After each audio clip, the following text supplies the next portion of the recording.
ನಮಸ್ಕಾರ. ಇದು ರಾಜ್ಯದ ಪರ ಧ್ವನಿ ಎತ್ತುವ ಜನದನಿ. ನಾನು ಪ್ರಭು. ಮಲೆನಾಡು ಭಾಗ ಚಿಕ್ಕಮಗಳೂರು ಇದು ಪ್ರಾಕೃತಿಕವಾಗಿ ಎಲ್ಲರನ್ನೂ ಕೂಡ ಆಕರ್ಷಣೆ ಮಾಡುತ್ತೆ. ಪ್ರವಾಸೋದ್ಯಮಕ್ಕೂ ಕೂಡ ಹೆಸರುವಾಸಿ. ಆದರೆ ಅಲ್ಲಿರುವಂತಹ ಜನರು, ಗ್ರಾಮೀಣ ಭಾಗದ ಜನರು, ಅವ್ರ ಸಮಸ್ಯೆಗಳೇನು ಅಂತ ಕೇಳೋರು ಯಾರಾದರೂ ಇದ್ದಾರಾ? ಪ್ರತಿ ಬಾರಿ ಕೂಡ ಒಂದಲ್ಲ ಒಂದು ಸಮಸ್ಯೆ ಇದ್ದೇ ಇರ್ತದೆ. ಅದರಲ್ಲೂ ಈ ಕಳಸಾ ತಾಲೂಕಿನಲ್ಲಿ ಬರುವಂತಹ ಸಾಕಷ್ಟು ಗ್ರಾಮಗಳು ಮೂಲ ಸೌಲಭ್ಯಗಳಿಲ್ಲದೆ ಈಗಲೂ ಕೂಡ ಪರಿತಪಿಸುವಂತಹ ಪರಿಸ್ಥಿತಿ ನಿರ್ಮಾಣ ಆಗ್ತಾ ಇದೆ. ಕನಿಷ್ಠ ಕುಡಿಯೋಕೆ ನೀರು ಕೂಡ ಕೊಡೋಕ್ಕೆ ಆಗ್ತಾ ಇಲ್ಲ ಇವರ ಯೋಗ್ಯತೆಗೆ. ಸಾಕಷ್ಟು ಬಾರಿ ಜನದನಿಯಲ್ಲಿ ನಾವು ಗಮನಿಸಿದ್ದೇವೆ. ಕಳಸಾ ಅಂತ ಬಂದಾಗ ಮುಗೀತು, ಅಲ್ಲೇನೋ ಒಂದು ಸಮಸ್ಯೆ ಇರುತ್ತೆ. ಕುಡಿಯೋ ನೀರು ಇರ್ಬೋದು, ಟವರ್ ವ್ಯವಸ್ಥೆ ಇರ್ಬೋದು, ರಸ್ತೆಗಳಿರ್ಬೋದು, ಅಲ್ಲಿ ಮಕ್ಕಳಿಗೆ ಓಡಾಡೋಕ್ಕೆ ವ್ಯವಸ್ಥೆಗಳಿಲ್ಲದೆ ಇರ್ಬೋದು. ನಿರಂತರವಾಗಿ ಸಮಸ್ಯೆಗಳ ಸರಮಾಲೆಯಿಂದ ಈ ಚಿಕ್ಕಮಗಳೂರು ಭಾಗದ ಕಳಸಾ ಅಥವಾ ಮೂಡಿಗೆರೆ ಭಾಗದಲ್ಲಿ ಸಾಕಷ್ಟು ಹಳ್ಳಿಗಳು ಈಗಲೂ ಕೂಡ ಪರಿತಪಿಸುವಂತಹ ವಾತಾವರಣ ಇದೆ. ಯಾಕೆ ಹೀಗಾಯಿತು? ಯಾಕೆ ನಿರ್ಲಕ್ಷ್ಯ ಮಾಡ್ತಾ ಇದ್ದೀರಿ? ಮಲೆನಾಡ ಸೌಂದರ್ಯವನ್ನು ಸವಿಯೋಕೆ ಬರ್ತೀರಿ, ಓಟ್ ಕೇಳಕ್ಕೆ ಬರ್ತೀರಿ, ಗುಡ್ಡಗಾಡು ಪ್ರದೇಶ ಒಂದೊಂದು ಮನೆ ಇದ್ದರೆ ಸಾಕು ಅಲ್ಲೂ ಬರ್ತೀರಿ. ಆದರೆ ಅಭಿವೃದ್ಧಿ ಅಂತ ಬಂದಾಗ ಯಾರೂ ಕೂಡ ಮಾತನಾಡಲ್ಲ. ಸದನದಲ್ಲಿ ನೀವೇನಾದರೂ ಬಾಯಿ ಬಿಡ್ತೀರಾ? ಮಾತನಾಡಲ್ಲ. ಬೇರೆ ಯಾವುದೋ ವಿಚಾರವನ್ನು ಮಾತಾಡ್ತೀರಿ. ನಿಮ್ಮ ಕ್ಷೇತ್ರದ ಸಮಸ್ಯೆಗಳ ಬಗ್ಗೆ ಏನಾದರೂ ಒಂದು ಪ್ರಶ್ನೆ ಏನಾದರೂ ಮಾಡಿದ್ರಾ? ಮಾಡಿದ್ದೀರಿ, ಮಾಡಿರಬಹುದು. ಆದರೆ ಪರ್ಟಿಕ್ಯುಲರ್ಲಿ ಈ ಒಂದು ಗ್ರಾಮಗಳಲ್ಲಿ ನೀರು ಬರ್ತಾ ಇಲ್ಲ. ಸರ್ಕಾರದ ಹತ್ತಿರ ಹೋಗಿ ನೀವೇನಾದರೂ ಕೆಲಸ ಮಾಡಿಸ್ಕೊಂಡು ಬರುವಂಥ ಪ್ರಯತ್ನ ಆಗ್ತಾ ಇದೆಯಾ? ಮಲೆನಾಡಿನ ಭಾಗದಲ್ಲೇ ಶುರುವಾಗಿದೆ ಕುಡಿಯೋ ನೀರಿಗಾಗಿ ಹಾಹಾಕಾರ. ಇದು ಚಿಕ್ಕಮಗಳೂರು ಭಾಗದ ಕಾಡಿನ ಮಕ್ಕಳ ಕರುಣಾಜನಕ ಕಥೆ. ಕಳಸಾ ತಾಲೂಕಿನ ಬಾಲ್ಗಲ್, ಉಳ್ಳೂರು, ಕೋರೆ ಗ್ರಾಮಸ್ಥರ ನೋವಿನ ಕಥೆ ಇದು. ಕುಡಿಯೋ ನೀರಿಲ್ಲದೆ ನಿತ್ಯವೂ ಪರದಾಡ್ತಾ ಇದ್ದಾರೆ ಇಲ್ಲಿನ ಜನರು. ಇಲ್ಲಿ ಕುಡಿಯೋ ನೀರು ಬರಬೇಕಾದ್ರೆ ಸೋಮಾವತಿ ನದಿ ಮೂಲಕವೇ ಬರಬೇಕು. ನದಿಯ ಮಧ್ಯೆ ಇರುವಂಥ ಚೆಕ್ ಡ್ಯಾಮ್ನಿಂದ ಪೈಪ್ ಮೂಲಕ ಗ್ರಾಮಕ್ಕೆ ನೀರು ಸಪ್ಲೈ ಮಾಡಲಾಗ್ತಿತ್ತು. ಆದರೆ ಪ್ರತಿ ವರ್ಷ ಮಳೆ ಬಂದರೆ ಅದರ ಅಬ್ಬರಕ್ಕೆ ಪೈಪ್ಗಳು ಕೊಚ್ಚಿ ಹೋಗ್ತಾ ಇದ್ದಾವೆ. ಈ ವೇಳೆ ಇಲ್ಲಿನ ಜನರಿಗೆ ಶುರುವಾಗುತ್ತೆ ಕುಡಿಯೋ ನೀರಿಗಾಗಿ ಸಂಕಟ. ಶಾಶ್ವತವಾದಂಥ ಪರಿಹಾರ ಬೇಕವ್ರಿಗೆ. ಅಧಿಕಾರಿಗಳ ಗಮನಕ್ಕೆ ತಂದರೂ ಏನು ಪ್ರಯೋಜನ ಇಲ್ಲ. ಕುಡಿಯೋ ನೀರಿನ ಸಮಸ್ಯೆಯಿಂದ ಶಾಲೆಗಳಿಗೆ ಪದೇ ಪದೇ ರಜೆ. ಶಾಲೆಗಳು ಹೋಗೋಕ್ಕಾಗ್ತಾ ಇಲ್ಲ. ಶಾಲೆಗೆ ಹೋದರೂ ಕೂಡ ಕುಡಿಯೋಕ್ಕೆ ನೀರಿಲ್ಲ. ಶಾಶ್ವತವಾದಂಥ ಪರಿಹಾರ ಬೇಕು ಅಂತ ಒತ್ತಾಯವನ್ನು ಮಾಡ್ತಾ ಇದ್ದಾರೆ. ಅಲ್ಲಿ ಸ್ವಯಂ ಪ್ರೇರಿತವಾಗಿ ನ್ಯಾಚುರಲ್ ಬಾವಿಗಳಿರ್ತವೆ ಆ ಭಾಗದಲ್ಲಿ. ಅವು ಕೂಡ ಈಗ ಇಲ್ಲ, ನಶಿಸಿ ಹೋಗ್ತಾ ಇದ್ದಾವೆ. ಅದರ ಜೊತೆಗೆ ಒರೆತಗಳಂತಿದ್ದಾವೆ, ನೀರಿನ ಒರೆತಗಳು ಅವು ನಾಶವಾಗಿ ಹೋಗಿದ್ದಾವೆ. ನೈಸರ್ಗಿಕವಾಗಿ ಹರಿದು ಬರ್ತಾ ಇದ್ವವು, ಅವು ಕೂಡ ನೀರಿನ ಮೂಲ ಇಲ್ಲ ಈಗ. ಇನ್ನು ಅಲ್ಲಿ ನೈಸರ್ಗಿಕವಾಗಿ ನೀರು ಹರಿದೇನು ಬರ್ತಾ ಇತ್ತು, ಅಲ್ಲಿ ಪೈಪ್ಗಳನ್ನು ಅಳವಡಿಕೆ ಮಾಡಿಕೊಂಡು ಇವರು ಸ್ವಂತ ಬಳಕೆ ಮಾಡ್ಕೊಳ್ತಾ ಇದ್ರು. ಅದೂ ಆಗ್ತಾ ಇಲ್ಲ. ಪೈಪ್ಲೈನ್ಗಳು ಎಲ್ಲಿವೆ ಅಂತಲೇ ಗೊತ್ತಾಗ್ತಿಲ್ಲ ಆ ಭಾಗದಲ್ಲಿ.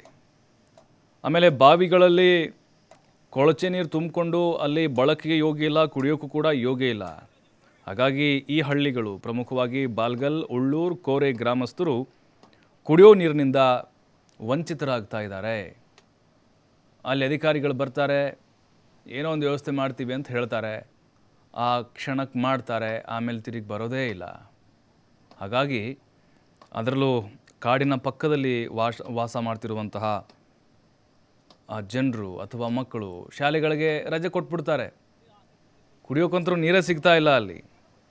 ಹಾಗಾಗಿ ಸೋಮಾವತಿ ನದಿ ಮೂಲಕವೇ ನೀರಿಗೆ ಬರಬೇಕು. ಪೈಪ್ಲೈನ್ಗಳು ಮಳೆ ಬಂದರೆ ಸಾಕು ಕೊಚ್ಕೊಂಡು ಹೋಗ್ತವೆ. ನೋಡಿ, ಪೈಪ್ಲೈನ್ ಎಲ್ಲೆಲ್ಲಿ ಅಳವಡಿಕೆ ಮಾಡಿದ್ದಾರೆ ನೋಡಿ, ಕಲ್ಲು ಬಂಡೆಗಳ ಮಧ್ಯೆ ನೇರವಾಗಿ ಸೋಮಾವತಿ ಚೆಕ್ ಡ್ಯಾಮ್ನಿಂದ ನೀರು ಹರಿದು ಹೋಗ್ತಾ ಇತ್ತು. ಈಗ ಅದು ನಿಂತು ಹೋಗಿದೆ. ಆಮೇಲೆ ಭದ್ರಾ ನೀರು ಸರಬರಾಜು ಮಾಡಬೇಕು ಅನ್ನುವಂಥ ಯೋಜನೆ ಇತ್ತು, ಅದು ಕೂಡ ಹಿಂದೇಟು ಹಾಕ್ತಿರು. ಟ್ಯಾಂಕರ್ ಮೂಲಕ ನೀರು ಕೊಡ್ತಾ ಇದ್ದಾರೆ, ಅದೂ ಇಲ್ಲ. ಆಮೇಲೆ ಇವರು ಶುದ್ಧ ಗಂಗಾ ಅಂತ ಮಾಡಿದರು. ಶುದ್ಧ ಗಂಗಾ ಎಲ್ರಿಗೂ ಪ್ಯೂರಿಫೈರ್ ಆಗಿರುವಂಥ ನೀರು, ಫಿಲ್ಟರ್ ಆಗಿರುವಂಥ ನೀರನ್ನು ಕೊಡ್ತೀವಿ ಅಂತ ಹೇಳಿದರು. ಅದು ಕೂಡ ಆಗಿಲ್ಲ. ಹೆಚ್ಚಿನ ಹಣ ಖರ್ಚು ಮಾಡ್ತಾರೆ ಶುದ್ಧ ಕುಡಿಯೋ ನೀರಿನ ಯೋಜನೆಗಾಗಿ. ಆದರೆ ಈ ಭಾಗದ ಜನರಿಗೆ ನೀರು ಸಿಗ್ತಾ ಇಲ್ಲ, ಮರೀಚಿಕೆ ಆಗಿಬಿಟ್ಟಿದೆ ಕುಡಿಯೋ ನೀರು. ನಮಗೆ ಬೇಕಾಗಿರೋದು ಶಾಶ್ವತವಾದಂಥ ಪರಿಹಾರ ಅನ್ನೋದನ್ನು ಅವ್ರು ಹೇಳ್ತಾ ಇದ್ದಾರೆ. ಈಗ ಕಾಟಾಚಾರಕ್ಕೆ ಬೇಡ, ನಮಗೆ ತಾತ್ಕಾಲಿಕವಾಗಿ ಬೇಡ. ಬರ್ತೀರಿ, ಅಲ್ಲೇನೋ ಪೈಪ್ಲೈನ್ ಅಳವಡಿಕೆ ಮಾಡ್ತೀರಿ, ಇನ್ನೊಂದೇನೋ ವಾಲ್ ಹಾಕ್ತೀರಿ, ಸೋಮಾವತಿ ನದಿಗೆ ಅದನ್ನು ಜಾಯಿಂಟ್ ಮಾಡ್ತೀರಿ, ಆಮೇಲೆ ನೀರು ಬರುತ್ತೆ, ಮತ್ತೇನು ಬರುತ್ತೆ, ಪ್ರವಾಹ ಬಂದಾಗ ಪೈಪ್ಗಳೆಲ್ಲ ಕೊಚ್ಕೊಂಡು ಹೋಗ್ಬಿಡ್ತವೆ. ನಾವು ಮನೆಯಿಂದ ತಂದು ಹಾಕೋಣ ಪೈಪು? ಆಗಲ್ಲ. ನೀರಿದೆ, ಆದರೆ ಬಳಕೆ ಆಗ್ತಾ ಇಲ್ಲ. ನೋಡಿ, ಶುದ್ಧವಾದಂಥ ನೀರು ಹರಿದು ಬರ್ತಾ ಇದೆ, ನ್ಯಾಚುರಲ್ ಆಗಿರುವಂಥ ನೀರದು. ಆದರೆ ಬಳಕೆ ಮಾಡ್ಕೊಳ್ಳೋಕ್ಕಾಗ್ತಿಲ್ಲಲ್ರಿ. ನಾವೇನು ಕೊಡದಿಂದ ಹೊತ್ಕೊಂಡು ಹೋಗಬೇಕಾ ಕಿಲೋಮೀಟ್ರ್ ಗಟ್ಟಲೆ ಬಂದು? ಅಲ್ಲೇನಾದರೂ ಸರಿಯಾಗಿ ದಾರಿಗಳಿದಾವ? ಕಾಡು, ಬೆಟ್ಟ, ಗುಡ್ಡ, ಕಲ್ಲು ಬಂಡೆಗಳ ಮಧ್ಯೆ ಹಾದಿಗಳಿರ್ತವೆ. ಹಾಗಾಗಿ ಅಲ್ಲಿ ಒಬ್ಬೊಬ್ಬರೇ ಓಡಾಡೋಕ್ಕೂ ಕೂಡ ಆಗೋದಿಲ್ಲ, ಭಯ ಆಗುತ್ತೆ. ಬಟ್ ಈಗ ಶಾಶ್ವತವಾದಂತಹ ಒಂದು ಪರಿಹಾರಕ್ಕಾಗಿ ಆ ಭಾಗದ ಜನ ಕಾಯ್ತಾ ಇದ್ದಾರೆ, ಎದುರು ನೋಡ್ತಾ ಇದ್ದಾರೆ. ಮೂಡಿಗೆರೆ ವ್ಯಾಪ್ತಿಯಲ್ಲಿ ಬರುತ್ತೆ ಇದು. ಹಂಗಂದರೆ ನಯನಾ ಮೋಟಮ್ನವರೇ ಶಾಸಕಿ. ಈಗ ಅಲ್ಲಿ ನಯನಾ ಮೋಟಮ್ನವರು ಅಷ್ಟೊಂದು ಗಂಭೀರವಾಗಿ ಜನಪರವಾಗಿ ಧ್ವನಿಯನ್ನು ಎತ್ತಾ ಇಲ್ಲ ಅಂತ ಅನ್ನಿಸ್ತಾ ಇದೆ. ಒಂದು ಸಲ ಕೂಡ ನಮಗೆ ಫೋನ್ ಸಂಪರ್ಕಕ್ಕೆ ಸಿಕ್ಕಿಲ್ಲ ಅವರು. ಇದೇ ಜನದನಿ ಕಾರ್ಯಕ್ರಮದಲ್ಲಿ ಮೂಡಿಗೆರೆ ತಾಲೂಕಿನಲ್ಲಿ ಬರುವಂಥ ಸಾಕಷ್ಟು ಗ್ರಾಮಗಳ ಸಮಸ್ಯೆಗಳ ಬಗ್ಗೆ ಒಂದು ಬಾರಿ ಕೂಡ ಮಾತಾಡಿಲ್ಲ ಅವರು. ಆಯಿತು, ಮಾಡ್ತೀನಿ, ಅಧಿಕಾರಿಗಳಿಗೆ ಹೇಳ್ತೀನಿ. ವಿಸಿಟ್ ಮಾಡಿದಾರ ನೀವು? ಹೋಗಲಿ, ಗ್ರಾಮ ಗೊತ್ತಿದೆ ನಿಮಗೆ, ಬಾಲ್ಗಲ್ಲು, ಉಳ್ಳೂರು ಕೋರೆ ಅಂತೇಳಿ ಓಟ್ ಹಾಕ್ತಾ ಇದ್ದಾರಲ್ವ ಅವರು. ಹಾಗಾಗಿನೇ ಇದು ನಿರ್ಲಕ್ಷ್ಯದ ಪರಮಾವಧಿ ಅನ್ನೋದು ಗೊತ್ತಾಗ್ತಾ ಇದೆ. ಇಲ್ಲ 10 ಮನೆ ಇದ್ದವು, ಅಲ್ಲಿ ಆಗ್ತಾ ಇಲ್ಲ, ಅಲ್ಲಿ 5 ಮನೆಗಳಷ್ಟೇ ಇದೆ. ಯಾಕೆ ಅವ್ರ ಮನುಷ್ಯರಲ್ವ? ಹಾಗಾದರೆ ನೀವು ಬೇರೆ ವ್ಯವಸ್ಥೆ ಮಾಡಿ. ಹಾಗಾದರೆ ಅವ್ರಿಗೆ ಅವ್ರ ಜಮೀನನ್ನು ಬೇರೆ ಕಡೆ ಕೊಡಿ. ಅವರು ಅಲ್ಲಾಕಿರ್ತಾರೆ? ಅವ್ರ ತೋಟ ಇದೆ, ಗದ್ದೆ ಇದೆ, ಅವ್ರು ಅಲ್ಲೇ ನಿವಾಸಿಗಳು, ಅಲ್ಲೇ ಬದುಕ್ತಾ ಇದ್ದಾರೆ. ಕೆಲಸ ಮಾಡಬೇಕಾಗಿದ್ದು ನಿಮ್ಮ ಕೆಲಸ, ಸರ್ಕಾರದ ಕೆಲಸ, ಜನಪ್ರತಿನಿಧಿಗಳ ಕೆಲಸ, ಅಧಿಕಾರಿಗಳ ಜವಾಬ್ದಾರಿ. ಅವನು ಬೆಟ್ಟದ ತುದಿಯಲ್ಲಿದ್ದಾನೋ ಅಥವಾ ಕಾಡಿನ ಮಧ್ಯೆ ಇದ್ದಾನೋ ಅದು ಬೇಕಾಗಿಲ್ಲ. ನಿಮ್ಮ ವ್ಯಾಪ್ತಿಗೆ ಒಳಪಡ್ತಾನಂತ ಹೇಳಿದ್ರೆ ಅದು ನಿಮ್ಮ ಕೆಲಸ. ನೋಡಿ, ಎಷ್ಟು ನೈಸರ್ಗಿಕವಾಗಿ ಸೌಂದರ್ಯ ಭರಿತವಾದಂತಹ ಚಿತ್ರಣಗಳು ನಮಗೆ ಚಿಕ್ಕಮಗಳೂರು ಭಾಗದಲ್ಲಿ ಸಿಗುತ್ತೆ. ಹೊರನೋಟಕ್ಕೆ ಅಬ್ಬಾ ವಾವ್ ಅಂತ ಉದ್ಗಾರ ತೆಗಿತೀವಿ ನಾವು. ಆದರೆ ಪಾಪ ಅಲ್ಲಿರುವಂಥ ನಿವಾಸಿಗಳು ನಾವು ಯಾಕಾದರೂ ಇಲ್ಲಿ ಹುಟ್ಟಿದ್ವೋ ಅನ್ನುವಂಥ ಮನಸ್ಥಿತಿಗೆ ಬಂದುಬಿಟ್ಟಿದ್ದಾರೆ ಅವರು. ಯಾವುದಾದ್ರೂ ಒಂದು ಸ್ಲಮ್ನಲ್ಲಿ ಇದ್ದರೆ ಸಾಕಿತ್ತು ಅಂತ. ಕುಡಿಯೋಕೆ ನೀರಿಲ್ರಿ, ಕನಿಷ್ಠ ಮೂಲಭೂತ ಸೌಲಭ್ಯಗಳನ್ನು ಕೊಡೋಕ್ಕಾಗ್ತಾ ಇಲ್ಲ ಇವ್ರಿಗೆ. ಇನ್ನೇನು ಅಭಿವೃದ್ಧಿ ಮಾಡ್ತಾರೆ? ಅಲ್ಲೇ ಆರಿಸಿ ಬರುವಾಗ ಓಟ್ ಕೇಳುವಾಗ ನಿಮ್ದು ಏನು ರೀ ಸಮಸ್ಯೆ ಅಂತ ಇವ್ರು ಕೇಳ್ತಾರೆ. ಮೊದಲು ಕುಡಿಯೋ ನೀರಲ್ಲ ನಿಮ್ಮದು, ನೋಡಿ ಇಲ್ಲಿ ನಿಮಗೆ ಈ ಚೆಕ್ ಡ್ಯಾಮ್ ಮೂಲಕ, ಸೋಮಾವತಿ ನದಿ ಚೆಕ್ ಡ್ಯಾಮ್ ಮೂಲಕ ನಿಮ್ಗೆ ಶಾಶ್ವತ ಪರಿಹಾರವನ್ನು ಕೊಡಿಸ್ತೀವಿ ಅಂತ ಹೇಳಿಬಿಡ್ತಾರೆ. ಭರವಸೆ ಕೊಡ್ತಾರಷ್ಟೇ.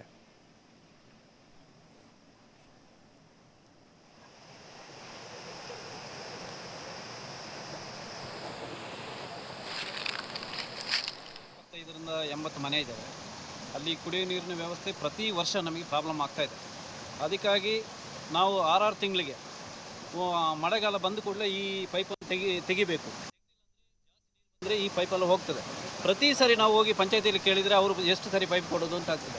ಇದಕ್ಕಾಗಿ ಕೇಂದ್ರ ಸರ್ಕಾರದಿಂದ ಬರುವಂಥ ಶಾಶ್ವತ ಕುಡಿಯುವ ನೀರಿನ ವ್ಯವಸ್ಥೆಯನ್ನು ನಮಗೆ ಪಂಚಾಯತಿ ಲೋಕನ ಅಥವಾ ಯಾರ ಮುಖಾಂತರನ ಒಟ್ಟಾರೆ ನಮಗೆ ಶಾಶ್ವತವಾಗಿ ಮಾಡುವಂಥ ವ್ಯವಸ್ಥೆಯನ್ನು ಮಾಡಿಕೊಡಬೇಕು ಅಂತೇಳಿ ನಾವು ಕೇಳ್ಕೊಳ್ತೀವಿ. ಮತ್ತು ಎರಡನೇದಾಗಿ ಪ್ರತಿ ಆ ಏರಿಯಾದಲ್ಲಿ ಇರೋರು ಎಲ್ಲ ಕೂಲಿ ಕೆಲಸ ಮಾಡೋರು, ಯಾರೂ ಒಂದು ಇದಿಲ್ಲ. ಆ ಕೆಲಸಗಳನ್ನು ಬಿಟ್ಟು ಬಂದು ನೀರಿನ ತೊಂದರೆ ಇರೋದರಿಂದ ಎಲ್ಲರೂ ಬಂದು ಸಹಕಾರ ಕೊಡ್ತಾ ಇದ್ದಾರೆ.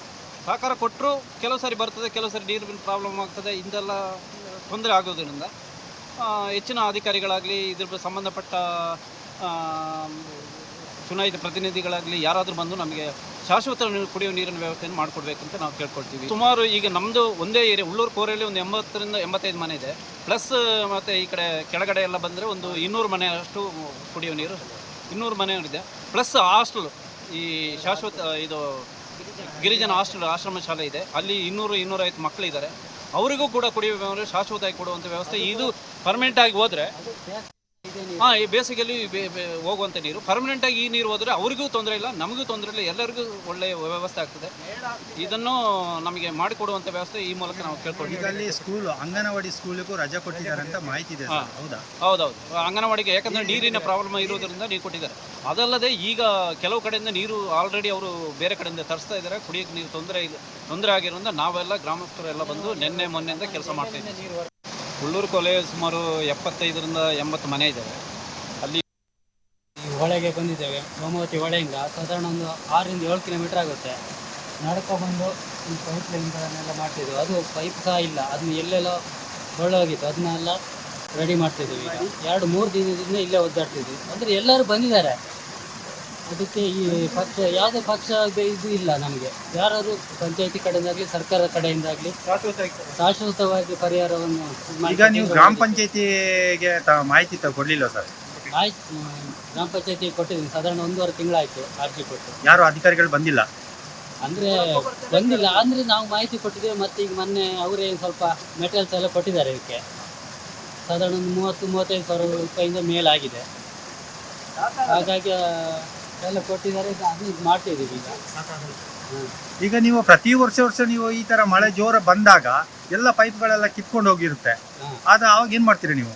ಆವಾಗ ಅದೇ ಕಿತ್ಕೊಂಡು ಹೋಗಿರೋ ಪೈಪ್ ಎಲ್ಲರೂ ನಿಂತಿರುತ್ತೆ. ಇಲ್ಲಿ ಪ್ರಾಜೆಕ್ಟ್ ಡ್ಯಾಮ್ ಹತ್ರ ಅಲ್ಲೆಲ್ಲ ಇರುತ್ತೆ. ಅದನ್ನೆಲ್ಲ ಕಟ್ ಮಾಡಿ ಅದನ್ನೆಲ್ಲ ಫಿಕ್ಸ್ ಮಾಡಿ ಅದಕ್ಕೆ ಮೆಟಲ್ಸಿಗೆ ಭಾರಿ ದುಡ್ಡು ಆಗುತ್ತೆ. ಅಂದರೆ ಗ್ರಾಮ ಪಂಚಾಯತ್ ಕೇಳೋಕ್ಕೂ ನಮಗೆ ಒಂಥರ ಬೇಜಾರಾಗುತ್ತೆ. ಹಾಂ, ಅದಕ್ಕೊಂದು ಶಾಶ್ವತ ಪರಿಹಾರ ಏನಾದರೂ ಕೊಟ್ಟು. ಈಗ ಜನಪ್ರತಿನಿಧಿಗಳು ನಿಮಗೆ ಓಟ್ ಕೇಳೋ ಟೈಮಲ್ಲಿ ಬರ್ತಾರಲ್ವಾ, ಆ ಟೈಮಲ್ಲಿ ಬಂದಾಗ ನೀವು ಇದನ್ನು ಪ್ರಸ್ತಾಪನೆ ಮಾಡಿಲ್ವಾ ಸರ್? ಮಾಡಿದ್ದೀವಿ. ಏನ್ ಹೇಳಿದ್ರು? ರೋಡು ಮತ್ತು ನೀರಿನ ಬಗ್ಗೆ, ಚರಂಡಿ ಬಗ್ಗೆ, ರೋಡಿನ ಬಗ್ಗೆ.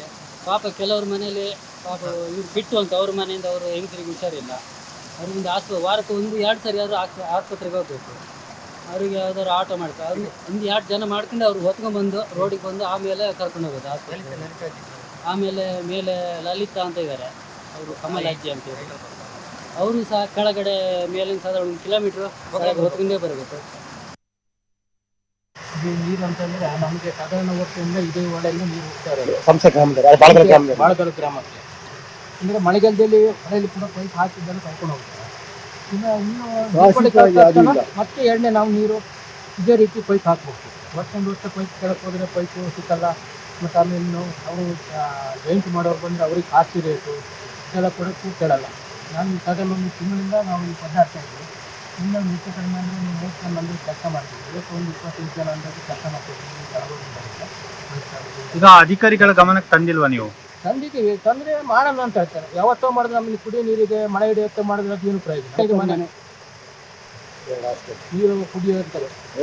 ಬೇರೆ ಈ ನೀರು ಬಿಟ್ಟು ಬೇರೆ ನೀರೇ ಇಲ್ಲ ಅಲ್ಲಿ. ಇಲ್ಲಾಂದರೆ ಸ್ವಂತ ಹೊಳೆಯಿಂದ ಹೊರಬೇಕು.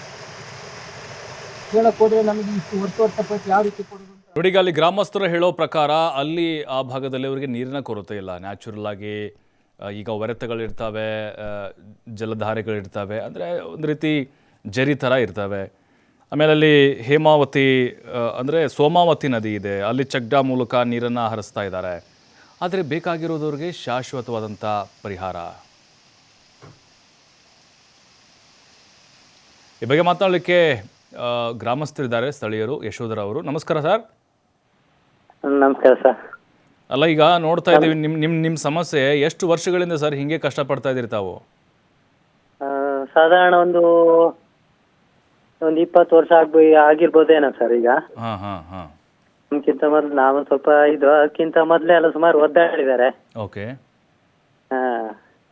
ಹಾಗಾಗಿ ಅದು ವರ್ಷಂಪ್ರತಿನೂ ಭಾರಿ ಸಮಸ್ಯೆ ಆಗ್ತಿದೆ ಅದು. ಅಲ್ಲ, ಈಗ ಮಳೆಗಾಲ ಸೋಮಾವತಿ ಚೆಕ್ ಡ್ಯಾಮ್ ಇಂದಲ್ವಾ ಈಗ ಬರ್ತಿರೋದು ನಿಮಗೆ ನೀರು? ಸೋಮಾವತಿ ಚೆಕ್ ಡ್ಯಾಮ್ ಇಂದ ಅದು ಬಂದ್ರೆ ಸರ್, ಅದು ಪೈಪಿನ ಭಾರಿ ಪ್ರಾಬ್ಲಮ್ ಆಗ್ತದೆ. ಹೌದು ಹೌದು ಹೌದು. ಅಂದ್ರೆ ಸರ್ ಅದು ಅಲ್ಲಲ್ಲಿ ಪೈಪ್ಗಳು ಕಿತ್ತೋಗೋದು, ಮತ್ತೆ ಈ ಕರೆಂಟ್ ಇಂದು ಇದಿದೆ ಸರ್ ಅಂತ ಪವರ್ ಪ್ರಾಜೆಕ್ಟ್. ಓಕೆ. ಅದರಲ್ಲಿ ಆ ಚಾನಲ್ ಸೈಡಿಗೆ ಹಾಕಿದ್ದಾರೆ. ಮೇಲ್ಗಡೆಯಿಂದ ಮಣ್ಣಿನ ತಾರೆ, ಕೆಳಗಡೆ ಇದು ಚಾನಲ್ ಇಂದ ಗೋಡೆ ಇದೆ.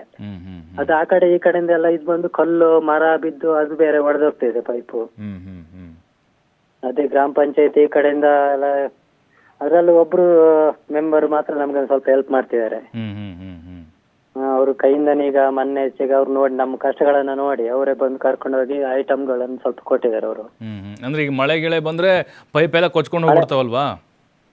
ಮಳೆ ಬಂದ್ರೆ ಪೈಪ್ ಕೊಚ್ಕೊಂಡು ಹೋಗುತ್ತೆ. ಆದ್ರೆ ಹೆಂಗ್ ಗೊತ್ತಾ, ಇದು ತೆಗ್ದಿಡೋಣ ಅಂತ ಹೋದ್ರೆ ಅಲ್ಲಿ ಹೋಗಕ್ ಆಗಲ್ಲ ಆ ಜಾಗದಲ್ಲಿ. ಹೌದು ಹೌದು ಅಂತ ಪರಿಸ್ಥಿತಿ ಇದೆ. ಈಗ ಎಷ್ಟು ದೂರ ಆಗುತ್ತೆ ಈಗ ಅದು ಹಳ್ಳಿಗೆ ನಿಮ್ಗೆ? ಅದು ನಮಗೂ ಅಲ್ಲಿಗೆ ಒಂದು ಸಾಧಾರಣ ಒಂದು 7 ಕಿಲೋಮೀಟರ್ ಆಗುತ್ತೆ ಸರ್ ಅದು. ಓ, ಅಲ್ಲಿಂದ ಈಗ ನಿಮಗೆ ಪೈಪ್ ಲೈನ್ ಇದು ಮಾಡ್ಬೇಕಲ್ವಾ ಈಗ ಶಾಶ್ವತವಾಗಿ? ಹೌದೌದು, ಶಾಶ್ವತವಾಗಿ ಮಾಡಿಕೊಡ್ಲಿ ಅಂತ ನಮ್ದು ವಿನಂತಿ. Correct sir. ಈಗ ನಾವು ಪ್ರಯತ್ನ ಪಡ್ತಾ ಇದೀವಿ ಸರ್. ಈಗ ನಿಮ್ಮ ಸಮಸ್ಯೆ ನಾವು ತೋರಿಸ್ತಾ ಇದ್ದೀವಿ. ಈಗ ಅದೇ ನಾವೆಲ್ಲ ಕೂಲಿ ಕಾರ್ಮಿಕರು ಎಲ್ಲ ಕೂಲಿಗೆ ಹೋಗಿದ್ದೀವಿ ಈಗ. ಹಾಗೆ ಅಲ್ಲ ಬಟ್ ಎಲ್ಲ ನೀರು ಕೊಡ್ಬೇಕಲ್ವಾ ಸರ್? ನೀರು ಇಲ್ಲದೆ ಇದ್ರೆ ಹೆಂಗ್ ಬದುಕ್ಬೇಕು ನಾವು ಅಲ್ವಾ? ಅದೇ ಭಾರಿ ಸಮಸ್ಯೆಯಲ್ಲಿ ಇದಾರೆ ಕೆಲವರು, ಪಾಪ ಎಲ್ಲೆಲ್ಲಿಂದ ಹೊರ್ತಾರೆ. ಅದೇ ಕರೆಕ್ಟ್ ಮಾಡಿದ್ರೆ ಸಾಧಾರಣ ಸಂಸ್ಥೆ ಒಂದು 7-8 ಹಳ್ಳಿಗೆ ಸಾಕೋದು. ಕರೆಕ್ಟ್. ಇದು ನಮ್ಮ ಒಂದು ಏರಿಯಾಕ್ಕೆ ಈಗ ಸಾಕಾಗ್ತಾ ಇಲ್ಲ. ಇದು ಮೊನ್ನೆಯಿಂದ ಸ್ವಲ್ಪ ಒದ್ದಾಡ್ತಿದೆ, ಏನೋ ಸ್ವಲ್ಪ ಕೊಡಿಯ ಮಟ್ಟಿಗೆ ಚೂರು ಬರ್ತಾ ಇದೆ, ಅದು ಬಂಗದಲ್ಲಿ. ಈಗ ನಿಮ್ದು ಮೂಡಿಗೆರೆ ಕ್ಷೇತ್ರ ಬರುತ್ತಲ್ವಾ, ನಯನಾ ಮೋಟಮ್ನವ್ರಲ್ವಾ ಆಮೇಲೆ? ನಯನಾ ಮೋಟಮ್, ಹೌದು. ಮತ್ತೆ ಏನವರು ಮತ್ತೆ ನೀವು ಆರಿಸ್ತಂದ್ರಿ ಅವ್ರನ್ನ, ಹೊಸದಾಗಿ ಆಯ್ಕೆ ಮಾಡಿದ್ರಿ, ಕೆಲಸ ಮಾಡಲ್ವಾ ಹಾಗಾದ್ರೆ ಅವರು? ಬರಲ್ವಾ ಅಲ್ಲಿ ಊರ್ ಕಡೆ? ಊರ್ ಕಡೆ ಬಂದಿದೆ ಗೊತ್ತಿಲ್ಲ ನಮಗೆ. ನೋಡಿ ಮತ್ತೆ ಎಂಥವ್ರನ್ನ ಆಯ್ಕೆ ಮಾಡ್ಬೇಕು ನೋಡಿ ಈಗ ನಾವು ಅನುಭವಿಸ್ಬೇಕಲ್ವಾ? ಅದಕ್ಕಿಂತ ನಮ್ಮ ಪಂಚಾಯತ್ ಅಧ್ಯಕ್ಷರೇ ಯಾರು ಅಂತ ನಮಗೆ ಗೊತ್ತಿಲ್ಲ, ನಮ್ಮ ಗ್ರಾಮಸ್ಥರಿಗೆ ಇಲ್ಲಿ ನಮ್ಮ ಉಳ್ಳೂರು ಕೊರಬಾಳದಲ್ಲಿ. ಫೋನ್ ಮಾಡಿದ್ರೆ ಫೋನಿಗೆ ಬರ್ತಾ ಇಲ್ಲ ಅವರು, ನೋಡಿ ಅಂತ ಹೇಳಿದ ಸಮಸ್ಯೆಗಳನ್ನ ನೋಡ್ತಾ ಇಲ್ಲ. ಅಲ್ಲ ಮತ್ತೆ ಹೆಂಗೆ ಸರ್, ಹೆಂಗೆ ಬದುಕ್ತಾ ಇದ್ದೀರಿ ನೀವೆಲ್ಲ ಅಲ್ಲಿ? ನಮಗೆ ನೋಡಿ ಚಿಕ್ಕಮಗಳೂರು ಅಂತಂದ್ರೆ ಎಲ್ರಿಗೂ ಏನು ಅನ್ಕೋತಾರೆ, ಇದು ಒಂದು ರೀತಿ ಸ್ವರ್ಗಪ್ಪ, ಇದು ನೈಸರ್ಗಿಕವಾಗಿ ನ್ಯಾಚುರಲ್ ಆಗಿ ಒಳ್ಳೆ ಜನ, ಒಳ್ಳೆ ಗಾಳಿ ಅಂತ ಅಂತಾರೆ. ಪಾಪ ನಿಮ್ಮ ಕತೆ ಯಾರಿಗೂ ಗೊತ್ತೇ ಇಲ್ಲ, ಭಾಳ ಜನರಿಗೆ. ಕೆಲವರಿಗೆ ಗೊತ್ತಿಲ್ಲ ಸರ್, ಗೊತ್ತಿದ್ರು ಸುಮ್ಮನೆ ಇರ್ತಾರೆ ಕೆಲವು ಕಿವಿಗೆ ಹಾಕೊಳ್ಳಲ್ಲ ನಾವು ಹೇಳಿದ್ರೆ. ಅದೇ ಈಗ ನೀವು ಮನವಿ ಮಾಡ್ಕೊಂಡಿದ್ದೀರಾ? ಈಗ ಅದು ಕೇಳಿದ್ದೀರಾ? ಅಧಿಕಾರಿಗಳ ಗಮನಕ್ಕೆ ತಂದಿದ್ದೀರಾ? ಅದೇ ಮೊನ್ನೆಚಿಗೆ ಅದೇ ಸ್ವಲ್ಪ ಇದೆ ನ್ಯೂಸ್ ಅಲ್ಲೆಲ್ಲ ನೋಡಿ ಎಲ್ಲ ಇದು ಮಾಡಿದಾರೆ. ಅದು PD ಒಬ್ರು ಬಂದು ನೋಡಿ ಹೋಗಿದ್ದಾರೆ. ಮತ್ತೆ ನಮ್ಮ ಮೆಂಬರ್ ಒಬ್ರು ಬಾರಿ ಹೆಲ್ಪ್ ಮಾಡ್ತಿದ್ದಾರೆ. ಅವ್ರಿಗೋಸ್ಕರ ನಾವು ಒಂಚೂರು ಬರ್ತಾ ಇದೀವಿ ಈಗ. ಹೌದು, ಅವರಿಗೂ ಸಹ ಕೈಯಿಂದ ಹಾಕಿ ಕೊಟ್ಟಿದ್ದಾರೆ ಬಿಲ್ಲು. ಹೌದು ನಮ್ಮ ಕಷ್ಟಗಳನ್ನ ನೋಡಿ. ಅಲ್ಲ ನಿಮಗೆ ಈಗ ತಾತ್ಕಾಲಿಕವಾಗಿ ಬೇಡ, ಅಲ್ಲಿನೋ ಪೈಪ್ ಲೈನು ಅಥವಾ ಒಡೆದು ಹೋಗೋದು ಅಥವಾ ಪೈಪ್ ಕೊಚ್ಕೊಂಡು ಹೋಗೋದು, ಇದು ಪರಿಸ್ಥಿತಿ ಹಿಂಗೆ ಇರುತ್ತದು ಅಲ್ವಾ? ನಿಮ್ಗೆ ಬೇಕಾಗಿರೋದು ಶಾಶ್ವತವಾಗಿ ಏನಾದರೂ ಮಾಡಿ ನಮ್ಗೆ ಶಾಶ್ವತವಾಗಿ ಯಾವುದು ತೊಂದರೆ ಬರದೆ ನೀರಿನ ವ್ಯವಸ್ಥೆ ಮಾಡಿ ಅಂತ ಅಲ್ವಾ? ಹೌದು ಸರ್, ನಾವು ವಾರದಲ್ಲಿ ಒಂದು ವಾರ ಕುಡಿಯೋಕ್ಕಾಗಲ್ಲ ಒಂದೊಂದ್ಸರಿ ಮತ್ತೆ ರಿಪೇರಿ ಅದು. ಕೂಲಿ ಕಾರ್ಮಿಕರೇ ಅಲ್ಲ, ಅದಕ್ಕಾಗಿ ಸಮಸ್ಯೆಗಳು ನಾವೇ ಹೋಗ್ಬೇಕು ಬಿಟ್ರೆ. ಹಾಗಾಗಿ ಈಗ ಪೈಪ್ ಮೂಲಕ ನೀರು ಬರದೇ ಇದ್ರೆ ಅಲ್ಲಿ ಏನೋ ಡ್ಯಾಮೇಜ್ ಆಯ್ತು ಅಂತಂದ್ರೆ ನೀವು ಅಲ್ಲಿ ಬರಲೇಬೇಕಾ? ಅಲ್ಲಿ ಬಂದು ನೀರು ತೊಗೊಂಡು ಹೋಗ್ಬೇಕು? ನಾವು ಅಲ್ಲಿಗೆ ಹೋಗಿ ಅದನ್ನ ಡ್ಯಾಮೇಜ್ ಏನಾಗಿದೆ ನೋಡ್ಕೊಂಡು ಮತ್ತೆ ಇವ್ರಿಗೆ ಪಂಚಾಯತಿ ಅವರಿಗೆ ತಿಳಿಸಿ, ಮತ್ತೆ ಅವ್ರ ಹತ್ರ ಏನಾರು ಅದೇ ಪದೇ ಕೇಳಕ್ಕೂ ಅವ್ರ ಹತ್ರ ಬೇಜಾರಾಗುತ್ತೆ ನಮಗೆ. ಅಲ್ಲ ಅದೇ ಇವ್ರು ಕರೆಕ್ಟ್ ಆಗಿ ಮಾಡಿದ್ರೆ ನೀವು ಕೇಳಲ್ವಾ ಪದೇ ಅಲ್ವಾ? ಕೇಳ್ತಾ ಇಲ್ಲ ನಮಗೆ. ಮತ್ತೆ ಪಂಚಾಯತಿ ಅವ್ರನ್ನು ನಮ್ಮನ್ನು ದೂರ ಯಾರು ಮೇಲಧಿಕಾರಿಗಳು ಯಾರಿದ್ದಾರೆ ಅವರು ಇವರು ಪರಿಶೀಲನೆ ಮಾಡಿ ವ್ಯವಸ್ಥೆ ಮಾಡಿಕೊಟ್ಟಿದ್ರೆ ಒಳ್ಳೇದಿತ್ತು. ಹೌದು. ಈಗ ನಿಮ್ದು ಯಾವ ಪಂಚಾಯತಿ ವ್ಯಾಪ್ತಿ ಬರುತ್ತೆ ಸರ್ ಇದು? ನಮ್ದು ಸಂಸೆ ಗ್ರಾಮ, ಸಂಸೆ ಪಂಚಾಯತಿ. ಸಂತೆ? ಸಂತೆ. ಈಗ PDO ಬಿಟ್ರೆ ಮತ್ತೆ ಯಾರು ಬಂದಿಲ್ಲ ಹಾಗಾದ್ರೆ ಅಲ್ಲಿ? ಇಲ್ಲ ಮತ್ತೆ ನಮ್ದು ಮಂಜುನಾಥ್ ಅಂತ ಹೇಳಿ ಅವರು ಇವ್ರ ಮೆಂಬರ್, ಅವರೊಬ್ರು ಅದೇ ಅವರೊಬ್ರು ಹೆಲ್ಪ್ ಮಾಡ್ತಿದ್ದಾರೆ. PD ಒಬ್ರು ಬಂದಿದ್ದಾರೆ, ಮತ್ತೆ ಅಧ್ಯಕ್ಷರು ಸಹ ಬರ್ಲಿಲ್ಲ. ಈ ಜಲಮಂಡಳಿಯವರು ಅವ್ರು ಯಾರು ಬಂದೇ ಇಲ್ಲ? ಇಲ್ಲ ಬಂದೇ ಇಲ್ಲ. ಅಲ್ಲ ಅವ್ರಿಗೆ ಅವ್ರ ಮನೆ ಕರೆಕ್ಟಾಗಿ ನೀರು ಬರ್ತಾ ಇದೆ ಟೈಮ್ ಟು ಟೈಮ್, ಅದಕ್ಕೆ ಅವ್ರಿಗೆ ಗೊತ್ತಿಲ್ಲ ತೊಂದರೆ, ಇವೆಲ್ಲ ಅನುಭವಿಸ್ಬೇಕು ಅವರು. ಏನೋ ಸರ್ ಅದೇ ಗೊತ್ತಿಲ್ಲ ಅಲ್ವಾ? ಈಗ ನಿಮ್ಮ ಗ್ರಾಮಕ್ಕೆ ಬಂದು ಒಂದು ವಾರ ಇರಲಿ ಬೇಕಾದ್ರೆ ಅವರು, ಗೊತ್ತಾಗಲಿ ಕಷ್ಟ ಅವ್ರಿಗೆ. ಹೌದು. ಮತ್ತೆ ಅಕ್ಕಪಕ್ಕ ಅದೇ ನಮ್ಮ ಬಾಳಗಲ್ ಗ್ರಾಮದಲ್ಲಿ ಸಾಧಾರಣ ಒಂದು ಎಲ್ಲ ಕರೆಕ್ಟ್ ಬಂದ್ರೆ ಇಡೀ ಸಂಸ್ಥೆ, ಬಸ್ರಿಗಲ್ಲು, ಬಾಳಗಲ್ಲು ಸುಮಾರು ಒಂದು 7-8 ಹಳ್ಳಿಗೆ ಸಾಕಾಗ್ಬೋದು ಆ ನೀರು ಕರೆಕ್ಟ್ ಆಗಿ ಬಂದ್ರೆ. ಹೌದು. ನಮ್ದೊಂದು ಸಣ್ಣ ಹಳ್ಳಿ, ಒಂದು 200 ಮನೆಗೆ ಕಷ್ಟ ಆಗಿದೆ ಈಗ. ಅಲ್ಲ ಸರ್, 200 ಮನೆ ಅಂತಂದ್ರೆ ಅದು ದೊಡ್ಡದೇ ಅದು ಈಗ ಅಲ್ವಾ? ನಿಮ್ಮ ಭಾಗದಲ್ಲಿ ಅಂದ್ರೆ ದೊಡ್ಡದೇ ಅದು, ಒಂದು ಊರೇ ಅದು. ಹೌದು ಸರ್. 2 ಶಾಲೆ ಇದೆ, ಆಶ್ರಮ ಶಾಲೆ, ಗಿರಿಜನ ಆಶ್ರಮ ಶಾಲೆ ಇದೆ, ಒಂದು ಅಂಗನವಾಡಿ ಇದೆ. ಈಗ ಶಾಲೆಗೆ ರಜೆ ಕೊಟ್ಬಿಡ್ತಿದಾರಂತಲ್ಲ ಸರ್ ಈಗ ನೀರಿನ ಸಮಸ್ಯೆ ಆಗಿದ್ದಕ್ಕೆ. ಹೌದೌದು, ಅಂಗನವಾಡಿ ಅವರು ಪಾಪ ಅವರು ಎಲ್ಲೆಲ್ಲಿಂದ ನೀರು ಹೊರತು ಸಣ್ಣ ಮಕ್ಕಳಿಗೆ ಭಾರಿ ಸಮಸ್ಯೆ ಆಗ್ತಿದೆ. ಹೌದು ಹೌದು ಹೌದು. ಈಗ ನಿಮ್ಮದು ಅಲ್ಲಿ ಟ್ಯಾಂಕರ್ ಮೂಲಕ ಅದು ಕರೆಕ್ಟಾಗಿ ನಿಮ್ಗೆ ಅಲ್ಲಿ ರಸ್ತೆ ಇರಲ್ಲ, ಬೆಟ್ಟ ಗುಡ್ಡ ಕಾಡೆಲ್ಲ ಇರುತ್ತೆ ಅಲ್ವಾ, ದೂರ ಹೋಗಿ ತರಬೇಕಾಗುತ್ತೆ. ಹೌದು, ಟ್ಯಾಂಕರ್ ಮೂಲಕ ತರೋಕೆ ಅದೇ ರೋಡಿಂದು ಭಾರಿ ಸಮಸ್ಯೆ ಇದೆ ಸರ್ ಇಲ್ಲಿ. ಹಂಗಾಗಿ ಕೆಲವರಿಗೆ ನೀರು ತಗೊಂಡೋಗಕ್ಕಾಗಲ್ಲ ಟ್ಯಾಂಕರ್ ಅಲ್ಲಿ. ಅದು ಹುಷಾರಿಲ್ಲ ಅಂದ್ರೆ ಅದು ಭಾರಿ ಬಂಗಾಗಿದೆ. ಅಲ್ಲ ನೋಡಿ, ನಯನಾ ಮೋಟಮ್ನವ್ರು ಈಗ ಅಲ್ಲಿ ಅಧಿವೇಶನ ನಡೀತಾ ಇದೆ ಬೆಳಗಾವಿಲಲ್ವಾ, ಅಲ್ಲಾದರೂ ಮಾತಾಡ್ಬೇಕು ಅವ್ರು ನಿಮ್ಮ ಪರವಾಗಿ, ಮತ್ತೆ ನೀವು ಗೆಲ್ಸಿದಿರಿ ಅಂತ ಹೇಳಿದ್ರೆ. ಹೌದು, ಏನೋ ಓಟ್ ಹಾಕಿದಾರೆ, ಏನೋ ಬರ್ತಾರೆ ಅಂತ ಓಟ್ ಹಾಕಿದ್ರೆ ಆದ್ರೆ ಈ ತರ ಮಾಡ್ತಿದ್ದಾರೆ. ನಿಜ ನಿಜ ನಿಜ ನಿಜ ನಿಜ. ಈಗ ಹೆಂಗೆ ಸರ್, ಹಿಂಗೆ ಆದ್ರೆ ಈಗ ಮುಂದೆ ಭವಿಷ್ಯ ಹೆಂಗೆ, ನಿಮ್ಮ ಮಕ್ಕಳ ಭವಿಷ್ಯ ಹೆಂಗೆ? ಬರೀ ಇದಕ್ಕೋಸ್ಕರ ಹೋರಾಡೋದಾಗ್ಬಿಡುತ್ತೆ ಅಂತ ನಿಮ್ದೆಲ್ಲ. ಹೌದು ಸರ್, ಎಂತ ಮಾಡ್ಲಿ, ನಾವು ಇದೇ ತರ ಕೂಲಿಗೆ ಹೋಗ್ಬೇಕು, ಮತ್ತೆ ನೀರಿಲ್ಲ ಅಂದ್ರೆ ನಾವೇ ಹೋಗ್ಬೇಕಲ್ಲ ಸರ್. ಹೌದು ಹೌದು ಹೌದು. ಹಾ. ಅದೇ ನಾವು ಗಮನಕ್ಕೆ ತರ್ತೀವಿ ಸರ್ ಈಗ ಅಧಿಕಾರಿಗಳಿಗೆ. ಹಾ. ಅದು ಈಗ ನೋಡಿ ಮೊನ್ನೆಯಿಂದ ಅದೇ ಯಾರು ಸಹ ಬಂದಿಲ್ಲ. ಪಿಡಿಒ ಒಬ್ರು ಬಿಟ್ರೆ, ಪಿಡಿಒ ನಮ್ಮ ಮೆಂಬರ್ ಒಬ್ರು ಇದಾರೆ ಮಂಜುನಾಥ್ ಅಂತ ಹೇಳಿ, ಅವರಿಗೂ ಸಹ ಬಿಲ್ ಕೊಡಕ್ ಆಗಲ್ಲ ಅಂತ ಹೇಳಿದಾರೆ ಅಂತೇಳಿ ಸರ್. ಅವ್ರ ಕೈಯಿಂದ ಪಾಪ ನಮ್ ಕಷ್ಟ ನೋಡಿ ಅವರೇ ಕರ್ಕೊಂಡೋಗಿ ಸ್ವಲ್ಪ ಪೈಪಿಗೆ ಬೇಕಾಗಿದ್ದಂತ ಐಟಮ್ಗಳನ್ನೆಲ್ಲ ಕೊಟ್ಟಿದ್ದಾರೆ. ಪಾಪ ಅವರಿಗೊಂದು ಸ್ವಲ್ಪ ಬಿಲ್ಲಿನ ಹೆಲ್ಪ್ ಮಾಡ್ಲಿ ಅಂತ. ಹೌದು ಹೌದು ಹೌದು ಹೌದು ಹೌದು. ಹಾ, ಹಾಗೆ. ಈಗ ಒಂದು 6ರಿಂದ 7 ಗ್ರಾಮಗಳಿಗೆ ಈ ರೀತಿಯ ಸಮಸ್ಯೆ ಆಗ್ತಾ ಇದೆ. ಹೌದೌದು, ಆದ್ರೆ ಅದೇ ನೀರು ಬಂದ್ರೆ ಸಾಧಾರಣ ಅಷ್ಟು ಗ್ರಾಮಕ್ಕೆ ಸಾಕು ನೀರು. ಅದೇ ನೀರು ಎಲ್ಲರೂ ಕರೆಕ್ಟ್ ಮಾಡಿದ್ರೆ. Okay okay. ನಮ್ದೊಂದು ಸಣ್ಣ ಏರಿಯಾಕ್ಕೆ ಈ ತರ ಆಗ್ತಾ ಇದೆ. ಕರೆಕ್ಟ್ ಮಾಡಿದ್ರೆ ಸಾಧಾರಣ ಅಷ್ಟು ಸಂಸೆ ಟೌನು, ಬಸ್ತಿಗದ್ದೆ ಅಂತ ಹೇಳಿ, ಹೊಸಮಟ್ಟ, ಬಸ್ರಿಗಲ್ಲು, ಬಾಳ್ಗಲ್ಲು, ಉಳ್ಳೂರು ಕೋರೆ, ಹೌದು ಹೌದು ಹೌದು, ಈ ತರ ಸುಮಾರು ಹಳ್ಳಿಗಳಿದಾವೆ ಇಲ್ಲಿ. ಅಷ್ಟಕ್ಕೆಲ್ಲ ಸಾಕು. ಹಾಗೆಲ್ಲ sir. Yes sir, yes sir. ಆಗ ನಮ್ಮಿಂದ ಆಗುತ್ತೆ ಸರ್, ಪ್ರಯತ್ನ ಆಗುತ್ತೆ. Thank you ಮಾತಾಡಿದ್ದಕ್ಕೆ.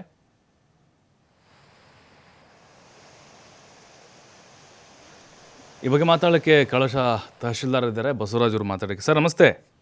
ಸರ್ ನಮಸ್ಕಾರ ಸರ್. ಸರ್, ಈಗ ಕಳಸ ವ್ಯಾಪ್ತಿಯಲ್ಲಿ ಬಾಲ್ಗಲ್ಲು, ಉಳ್ಳೂರು ಕೋರೆ, ಒಂದು 7ರಿಂದ 8 ಗ್ರಾಮಗಳಿಗೆ ಕುಡಿಯೋ ನೀರಿನ ಬಹಳ ತೊಂದರೆ ಸರ್. ಶಾಶ್ವತವಾದಂಥ ಪರಿಹಾರಕ್ಕೆ ಪಾಪ ಅವ್ರು ಕೇಳ್ಕೊಳ್ತಾ ಇದ್ದಾರೆ. ತಮ್ಮ ಗಮನಕ್ಕೆ ಬಂದಿದೆ ಸರ್, ವಿಸಿಟ್ ಮಾಡಿದ್ರೆ ಯಾವಾಗಾದರೂ ಆ ಕಡೆ? ಸರ್ ನನಗೆ ಗಮನಕ್ಕೆ ನಿನ್ನೆ ಬಂದಿದೆ ಸರ್. ಸಿ.ಒ ಸರ್ ನಾವೆಲ್ಲ ನಿನ್ನೆ ಮೀಟಿಂಗ್ ಮಾಡಿದ್ವಿ ಸರ್ ಮೂಡಿಗೆರೆಯಲ್ಲಿ. ಓಕೆ. ಕಳಸಾ ತಾಲೂಕಿನಲ್ಲಿ ಕುಡಿಯುವ ನೀರಿನ ಸಮಸ್ಯೆ ಇದೆ ಅಂತ ಡಿಸ್ಕಸ್ ಆಯ್ತು ಸರ್ ಮೀಟಿಂಗ್ ಅಲ್ಲಿ. ನಾನು ಇವತ್ತು ಕಳಸದಲ್ಲಿ ಇದ್ದೀನಿ ಸರ್. ನಾನು ಪರಿಶೀಲನೆ ಮಾಡಿದ್ದೀನಿ ಸರ್. ಅಲ್ಲಿ ಹೊಸದಾಗಿ ಬಂದಿದ್ದೀನಿ ಸರ್ ನಾನು ಇವಾಗ ತಹಸೀಲ್ದಾರ್ ಆಗಿ ಸರ್. ನಾನು ಪರಿಶೀಲನೆ ಇವತ್ತೇ ಹೋಗಿ ಪರಿಶೀಲನೆ ಮಾಡಿ ಸರ್. ಅಲ್ಲಿ ಏನಿದೆ ಸಿಚುವೇಶನ್ ನೋಡ್ಕೊಂಡು ಅಲ್ಲಿ ಏನು ಟ್ಯಾಂಕರ್ ಮೂಲಕ ವ್ಯವಸ್ಥೆ ಮಾಡ್ಬೇಕಾ, ಮತ್ತೆ ಪೈಪ್ ಲೈನ್ ಇದು ಬೋರ್ವೆಲ್ ಮೂಲಕ ವ್ಯವಸ್ಥೆ ಮಾಡೋಕೆ ನೋಡಿ ಪರಿಶೀಲನೆ ಮಾಡಿ ಕ್ರಮ ತಗೋತೀವಿ ಸರ್. ಹೌದು ಸರ್. ಈಗ ನಂಗೆ ನೆನಪಾಯ್ತು, ಈಗ ಬಸವರಾಜ್ ಅವರೇ, ಈಗ ಹಿಂದೆ ಒಂದು ಸಮಸ್ಯೆ ಇದ್ದಾಗ ನಿಮ್ಮನ್ನ ಮಾತಾಡ್ಸಿದ್ವಿ ನಾವು, ನೆನಪಿದೆ ಸರ್. ಕೇವಲ ಭರವಸೆ ಸರ್ ನನ್ನ ಹತ್ರ ಮಾತಾಡೇ ಇಲ್ಲ ಸರ್. ನಾನು ರೀಸೆಂಟ್ ಬಂದಿದ್ದೆ ಸರ್. ಮಂಜುನಾಥ್ ಅಂತ ಇದ್ರು ಸರ್ ಹಿಂದೆ. ಹಾ, ಕರೆಕ್ಟ್. ಮಂಜುನಾಥ್ ಅವರು ಇದ್ರು ಸರ್. ಹೌದು. ನಾನು ಇವಾಗ ರೀಸೆಂಟ್ ಬಂದಿದ್ದೀನಿ ಸರ್. ನಾನು ಚೆಕ್ ಮಾಡಿ ಕ್ಲಿಯರ್ ಮಾಡ್ತೀನಿ ಸರ್. ಅಲ್ಲ ಸರ್, ಯಾಕಂದ್ರೆ ಅದು ಬರೀ ಮಾತಲ್ಲೇ ಆಗ್ಬಾರ್ದು ಅಂತ ಸರ್, ನಮ್ ಭರವಸೆ ಆಗ್ಬಾರ್ದು ಅಂತ ನಿಮ್ ಕಡೆಯಿಂದ ನಮ್ಗೆ.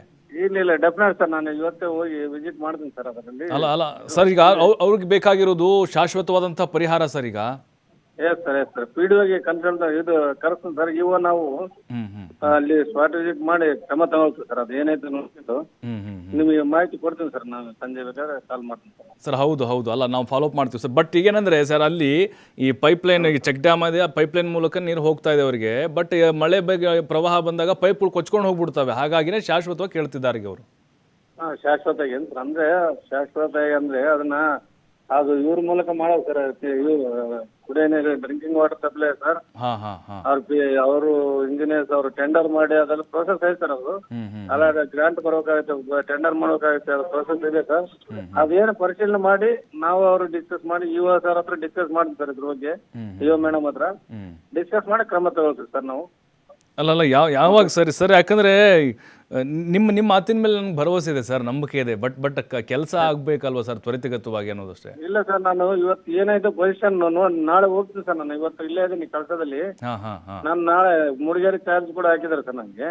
ಓಕೆ. ಎರಡು ಮಾಡ್ತಾ ಇದ್ದಾರೆ ಸರ್. ನಾನು ಇವತ್ತು ತಪ್ಪಿದ್ರೆ ನಾಳೆ ಬೆಳಿಗ್ಗೆ ಹೋಗಿ ಬರ್ತೀನಿ ಸರ್ ಅಲ್ಲಿ ಸ್ಪಾಟಿಗೆ. ಅಲ್ಲಿ ಆ ವಿಲೇಜ್ ಹೋಗಿ ಹ್ಮ್ ಹ್ಮ್ ಅಲ್ಲಿ ಏನು ವಾತಾವರಣ ನೋಡ್ಕೊಂಡು ನಾನು ಇವರು ಡಿಸ್ಕಸ್ ಮಾಡಿ ತಗೋತೀವಿ ಸರ್ ನಾವು. ಹಾಗಾದ್ರೆ ನಾವು ಇದನ್ನ ಫಾಲೋ ಅಪ್ ಮಾಡ್ಬೋದು ಸರ್. ಹಾಗಾದ್ರೆ ನಿಮ್ಮಿಂದ ಮತ್ತಷ್ಟು ಮಾಹಿತಿ ತೆಗೆದುಕೊಳ್ಬೋದಾ ನೀವು ಸರಿ ಹೋದ್ಮೇಲೆ? ಸರ್, ಆಯ್ತು ಸರ್, ಓಕೆ ಮಾಡಿ sir. Okay thank you sir, thank you. ಇದು ಕಳಸಾ ತಹಶೀಲ್ದಾರ್ ಬಸವರಾಜ್ ಅವರ ಮಾತು. ಅವ್ರು ಹೇಳ್ತಾ ಇದ್ದಾರೆ ಈ ಹೊಸದಾಗಿ ಬಂದಿದ್ದೀನಿ ಅಂತ. ಯಾಕಂದರೆ ಮಂಜುನಾಥ್ ಅವರು ನಾವು ಅವ್ರ ಜೊತೆ ಮಾತಾಡಿದ್ವಿ, ಇವ್ರು ಈಗ ರೀಸೆಂಟಾಗಿ ಬಂದಿದ್ದಾರಂತೆ. ಆದಷ್ಟು ಬೇಗ ನಾನು ಇವತ್ತಲ್ಲ ನಾಳೆ ಹೋಗ್ತೀನಿ ಸರ್ ಅಂತ ಹೇಳ್ತಿದ್ದಾರೆ ಅವರು. ನೋಡೋಣ ಬಸವರಾಜ್ ಅವರು ಯಾವ ರೀತಿ ಕೆಲಸ ಮಾಡ್ತಾರೆ ಅಂಥೇಳಿ. ಕೇವಲ ಭರವಸೆ ಮಾತುಗಳಾಗಿ ಉಳಿಬಾರ್ದು ಸರ್. ಕಷ್ಟದಲ್ಲಿದ್ದಾರೆ, ಹಾಗಾಗಿ ಕುಡಿಯೋ ನೀರನ್ನು ಶಾಶ್ವತವಾದಂಥ ಪರಿಹಾರ ತ್ವರಿತಗತವಾಗಿ ಆಗದೇ ಇದ್ದರೂ ಕೂಡ ಒಂದು ಸ್ವಲ್ಪ ಟೈಮ್ ಹಿಡಿದ್ರೂ ಪರವಾಗಿಲ್ಲ, ಅವ್ರಿಗೆ ಬೇಕು ಪರಿಹಾರ ಶಾಶ್ವತವಾಗಿ ಅನ್ನುವಂಥದ್ದು. ಯಾಕಂತ ಹೇಳಿದ್ರೆ 7 ರಿಂದ 8 ಗ್ರಾಮಗಳಿಗೆ ಅನುಕೂಲ ಆಗುತ್ತೆ. ಎಲ್ಲರೂ ಕೂಲಿ ಕಾರ್ಮಿಕರು, ದುಡ್ಕೊಂಡು ತಿನ್ನುವಂಥವ್ರು ಯಾರೂ ಕೂಡ ಅಲ್ಲಿ ಶ್ರೀಮಂತರಿಲ್ಲ. ಹಾಗಾಗಿನೇ ನೈನಾ ಮೋಟಮ್ನವರು ಹೊಸದಾಗಿ ನೀವು ಆಯ್ಕೆಯಾಗಿದ್ದೀರಿ. ಈ ಹಿಂದೆ ಇದ್ದಂಥ ಶಾಸಕರನ್ನ ಮನೆ ಕಳಿಸಿದ್ರು BJP MLAನ. ನಿಮ್ಮ ಮೇಲೆ ವಿಶ್ವಾಸ ಇಟ್ಟು ಆಯ್ಕೆ ಮಾಡಿದ್ದಾರೆ. ನೀವು ಸ್ವಲ್ಪ ಹಳ್ಳಿಗೆ ಓಡಾಡಿ, ಓಟ್ ಕೇಳೋಕ್ಕೆ ಎಷ್ಟು ಚಪ್ಪಲಿ ಇಲ್ಲದೆ ಹೋದ್ರಿ, ಕಲ್ಲು ಮುಳ್ಳು ಹಾದಿ ಅಂತ ನೋಡ್ದೇ ಹೋದ್ರಿ. ಈಗ ಹೋಗಿ ಸಮಸ್ಯೆ ಅಂತ ಕೇಳ್ತಾ ಇದ್ರಿ. ಸದನ ಇದೆ, ಬೆಳಗಾವಿಲಿದ್ದೀರಿ ಗೊತ್ತು, ಮುಗಿಸ್ಕೊಂಡು ನಿಮ್ಮ ಗಮನಕ್ಕೆ ಇದು ಹೋಗಿರುತ್ತೆ. ಹಾಗಾಗಿ ಆ ಜನರ ಸಮಸ್ಯೆಗೆ ನೀವು ಸ್ಪಂದಿಸುವಂಥ ಪ್ರಯತ್ನವನ್ನು ಮಾಡಿ ಅಂತ ಹೇಳ್ತಾ ಇವತ್ತಿನ ಜನದಿನಿ ಮುಗಿಸ್ತಾ ಇದ್ವಿ. ನಮಸ್ಕಾರ.